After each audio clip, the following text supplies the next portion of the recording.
Okay, since our test is tomorrow, I wanted to finish up these last problems here, which are just the system stuff, but I just want to make sure we're on the same page so you can get your points for this. 34 and 37, you have to graph. So if it says solve graphically, you got to put them in slope-intercept form, you got to make your graph. And so just want to check that you get the same answer that I do. I graphed y equals 3x minus 1.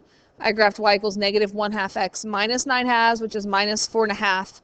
And again, you just want to find that point where they intersect. And so I know it's kind of hard to do by hand sometimes without graph paper, but -1, -4. And how did I know that worked? Because I plugged it back into both equations and made sure that it worked. And so notice I had -3 there because I didn't read my graph right, but I checked my answer and saw that it didn't work.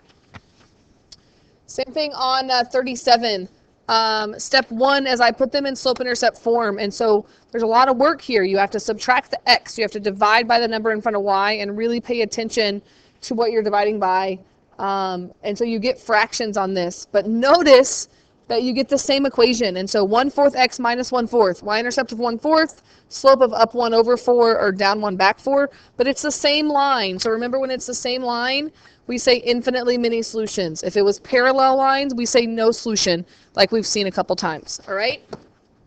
And then also solving it algebraically. So 38, I would recommend not graphing 38 because it crosses out a fraction. But also, if I'm given a choice, I'm pretty much never going to graph it. I'm always going to do elimination or substitution. And so I did elimination on this, and kind of following my work, I multiplied this bottom equation by 2. So I left the top equation the same. I multiplied by 2 on the bottom. And then I added the 2 equations, because if they're different signs, I'm just going to add. So that became 7x equals 2, and I got 2/7. Use your calculator. If you need help using your calculator before the test, please ask me, because I won't help you use your calculator during the test. But I plugged it back in. And notice on this one, I tried to do this with the fractions, and I just didn't like it. So notice on this, when I plugged in 2/7, I multiplied here to get 6/7 minus 2y equals 4. But I didn't want to deal with the fraction. So what did I do? To get rid of the fraction, I multiplied everything by 7. So then I just had this. And yes, my final answer is a fraction, but that was way easier for me to work with. And so that's what I did, and I got -11/7. If you gave me a decimal on this, that is wrong, because the decimal keeps going, right? No decimal approximation. Keep it as a fraction if it's a fraction. Also, what if they gave you decimals or fractions to work with? And so again, I didn't want to work with them, so I got rid of them. So on 41, on this one, I didn't want the decimals, so I multiplied by 10 to get this equation. Because multiplying by 10, all the decimals just move over 1. And on the bottom, because there's 2 decimal places, I had to multiply by 100. And when I multiplied by 100, I got this. And maybe you're fine with decimals and you can work with them, you can. But I didn't like to, so I used this equation. And then I just made the x's the same. So going down here, I multiplied the top equation by 5, the bottom equation by -6.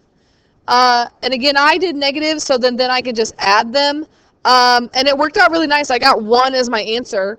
And then when I plugged 1 back in, I got -2. But if you see decimals or fractions, you want to be able to work with them or know how to get rid of them, okay?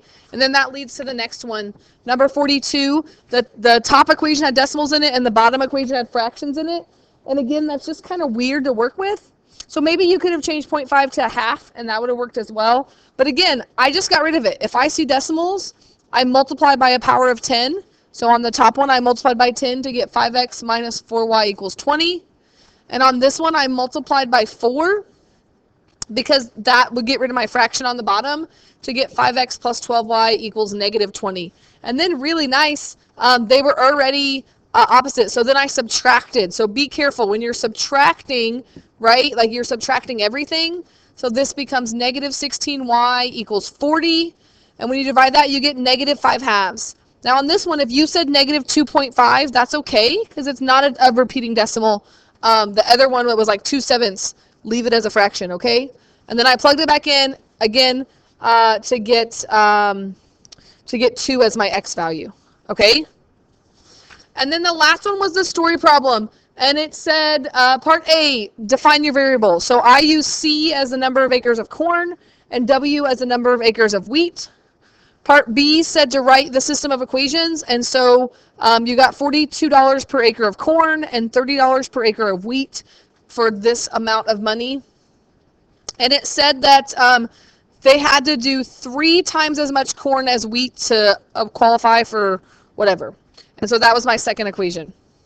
So this one I did substitution instead of elimination because it was very easily that I could just substitute in 3W for C to solve that to get 119. I plugged 119 times 3 to get 357. I do want to point out that I didn't answer the second part very well, which was, it says how many acres of wheat must be cultivated? Well, there's 118 acres of wheat, but part B says how many total acres must be cultivated, and I just gave the two amounts. But what I should have done is I should have added 357 plus 119, which is what, 476 acres altogether. So make sure you read the question and what it's asking in order to be able to do that. Our test is Thursday, so please look through all of this stuff and be ready to take that test in class.